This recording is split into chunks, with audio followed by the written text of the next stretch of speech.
Senhor, entrego a Ti meus dias, minha vida, meus planos, Senhor. Te agradeço, pois sei que sempre estás no comando de tudo e sabes o que é melhor para mim. Teu amor tem me sustentado e Teu cuidado me mantido segura. Pai, aumenta a minha fé e seja conosco cada segundo. Não nos deixe perder o ânimo e a esperança. Ajuda-nos, Senhor. Venha ao nosso encontro. Nos socorre. Clamamos por Ti. Precisamos da Tua mão, Senhor. Precisamos do Teu auxílio, Senhor. Precisamos que haja com misericórdia, Senhor, e liberte todos os que estão precisando de Ti, Senhor. Em tudo Te louvo, em tudo Te agradeço, em nome de Jesus. Amém. Fevereiro 25, Levítico, do capítulo 16, no versículo 29, ao capítulo 18, no versículo 30. No 10º dia do 7º mês, vocês se humilharão. Nem os israelitas de nascimento, nem os estrangeiros que vivem entre vocês farão qualquer tipo de trabalho. Essa é uma lei permanente para vocês. Nesse dia serão apresentadas ofertas de expiação por vocês, a fim de purificá-los, e vocês serão purificados de todos os seus pecados na presença do Senhor.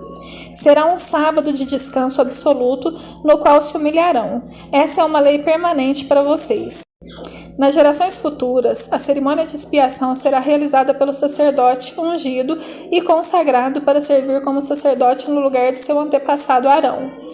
Ele vestirá as roupas sagradas de linho e fará a expiação pelo lugar santíssimo, pela tenda do encontro, pelo altar, pelos sacerdotes e por toda a comunidade.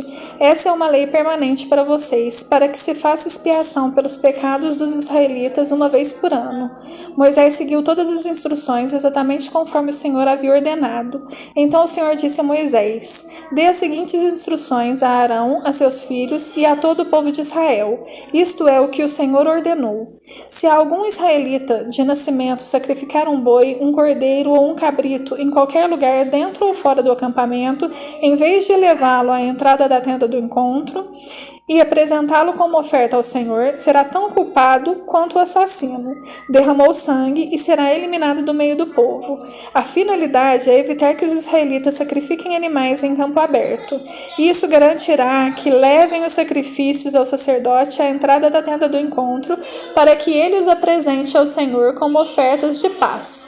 Então o sacerdote derramará o sangue no altar do Senhor, à entrada da tenda do encontro, e queimará a gordura como aroma agradável ao Senhor. Não deverão mais oferecer sacrifícios a ídolos em forma de bode, cometendo prostituição. Essa é uma lei permanente para eles e deverá ser cumprida de geração em geração. Deles também a seguinte ordem: se um israelita de nascimento ou um estrangeiro que vive entre vocês apresentar um holocausto ou outro sacrifício, mas não o trouxer à entrada da tenda do encontro para oferecê-lo ao Senhor, será eliminado do meio do povo.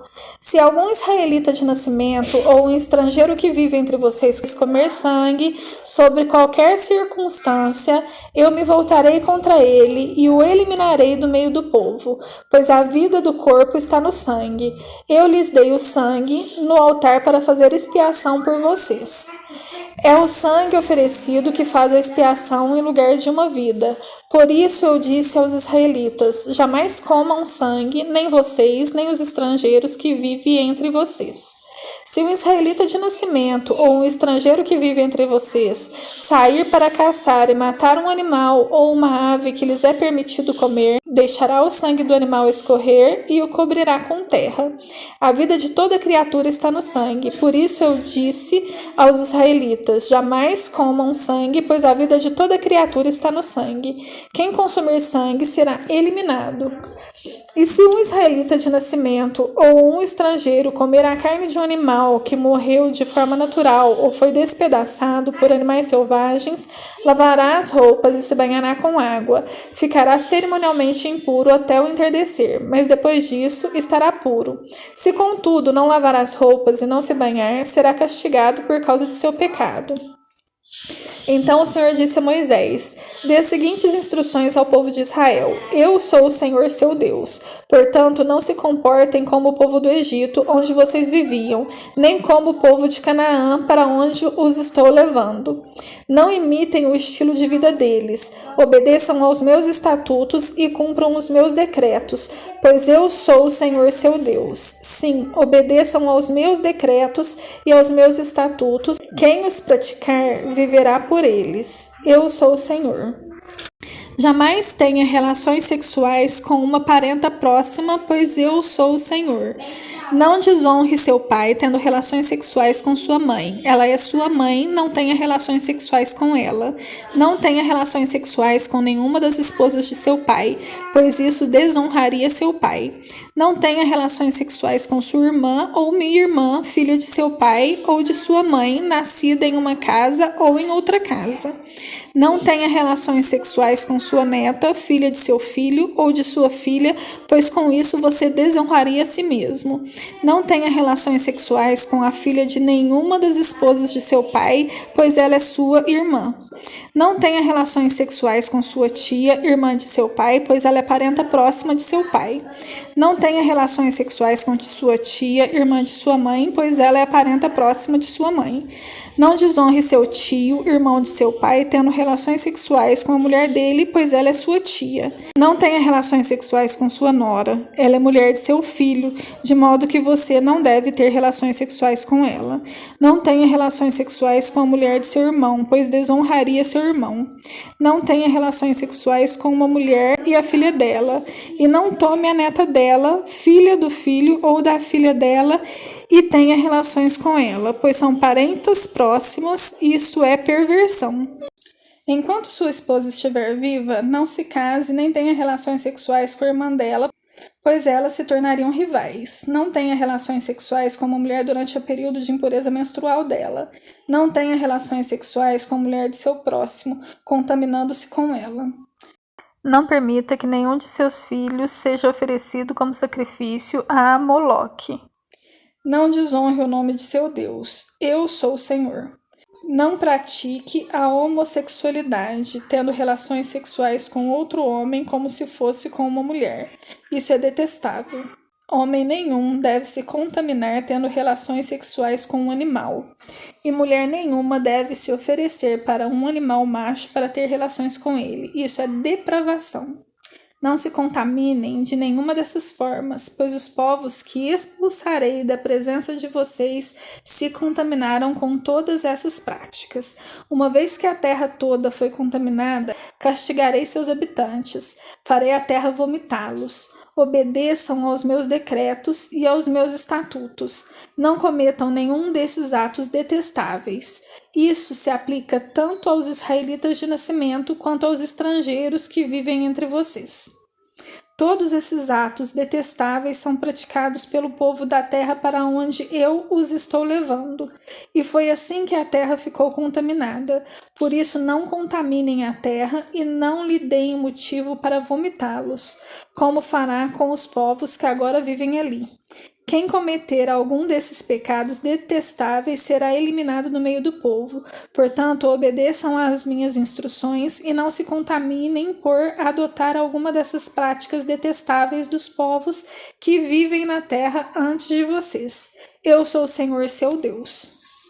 Marcos, do capítulo 7, no versículo 24, até o capítulo 8, no versículo 10.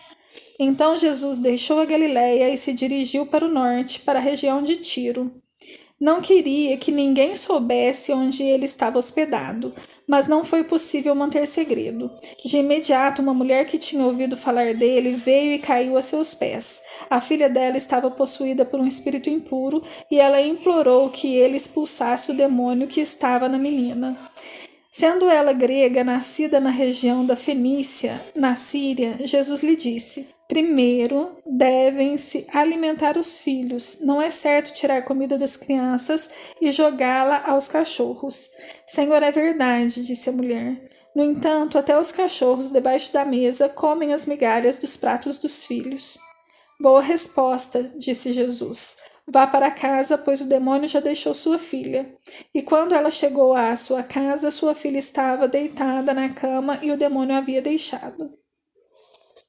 Jesus saiu de Tiro e subiu para Sidom, antes de voltar ao mar da Galileia e à região das 10 cidades. Algumas pessoas lhe trouxeram um homem surdo e com dificuldade de fala, e lhe pediram que pusesse as mãos sobre ele e o curasse. Jesus o afastou da multidão para ficar a sós com ele. Pôs os dedos nos ouvidos do homem, e em seguida cuspiu nos dedos e tocou a língua dele. Olhando para o céu, suspirou e disse: Efatá, que significa abra-se. No mesmo instante, o homem passou a ouvir perfeitamente, sua língua ficou livre e ele começou a falar com clareza. Jesus ordenou à multidão que não contasse a ninguém, mas quanto mais ele os proibia, mais divulgavam o que havia acontecido. Estavam muito admirados e diziam repetidamente: tudo o que ele faz é maravilhoso. Ele até faz o surdo ouvir e o mudo falar.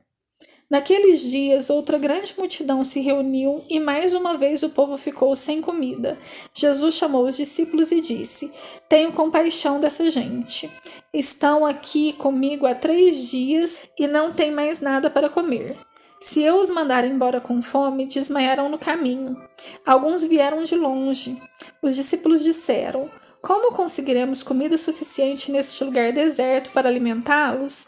Jesus perguntou: Quantos pães vocês têm? 7, responderam eles. Então Jesus mandou todo o povo sentar-se no chão, tomou os 7 pães, agradeceu a Deus e os partiu em pedaços. Em seguida, entregou-os aos discípulos, que os distribuíram à multidão. Eles encontraram ainda alguns peixinhos. Jesus também os abençoou e mandou que os discípulos os distribuíssem. Todos comeram à vontade. Depois os discípulos recolheram 7 cestos grandes com as sobras. Naquele dia havia cerca de 4.000 homens na multidão. Após comerem, Jesus os mandou para casa. Em seguida, entrou com os seus discípulos num barco e atravessou para a região de Dalmanuta. Salmos do capítulo 41, no versículo 1 até o versículo 13. Ao regente do coral, Salmo de Davi. Como é feliz aquele que se importa com o pobre. Em tempos de aflição, o Senhor o livra. O Senhor o protege e lhe conserva a vida. Ele o faz prosperar na terra e o livra de seus inimigos. O Senhor cuida dele quando fica doente e lhe restaura a saúde. Orei: Ó Senhor, tem misericórdia de mim. Cura-me, pois pequei contra ti. Meus inimigos, porém, só falam mal de mim. Quando ele morrerá e será esquecido? Visitam-me como se fossem meus amigos, mas todo o tempo reúnem calúnias contra mim e depois as espalham por aí. Todos que me odeiam falam de mim em sussurros e imaginam o pior. Ele está com uma doença mortal, dizem. Nunca mais se levantará da cama. Até meu melhor amigo, em quem eu confiava e com quem repartia meu pão, voltou-se contra mim. Senhor, tem misericórdia de mim. Devolva-me a saúde para que eu lhes dê o que merecem. Sei que te agradas de mim, pois não deixaste que meus inimigos triunfassem. Preservaste minha vida porque sou inocente e trouxeste-me à tua presença para sempre. Louvado seja o Senhor, o Deus de Israel, de eternidade a eternidade. Amém e amém. Provérbios, do capítulo 10, no versículo 15 até o versículo 16.